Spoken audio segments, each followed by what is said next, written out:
Hello everyone, welcome to hero Hiranya's YouTube channel. భోజనం చేసే సమయంలో మనం ఎటువైపు తిరిగి కూర్చుంటే ఎటువంటి ఫలితాలు కలుగుతాయో మనం ఈ వీడియోలో తెలుసుకుందాం. చాలామంది భోజనం చేసే సమయంలో వివిధ స్థానాల్లో కూర్చొని తింటూ ఉంటారు.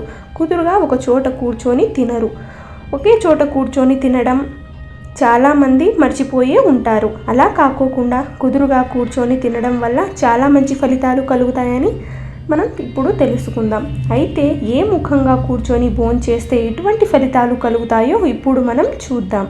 తూర్పు ముఖంగా భోజనం చేయటం వల్ల చాలా మంచి ఫలితాలు కలుగుతాయంట. ఎందుకంటే సూర్యుని నివాస స్థానం, ఇంద్రుని ఆధిపత్య స్థానం తూర్పు దిక్కే కనుక.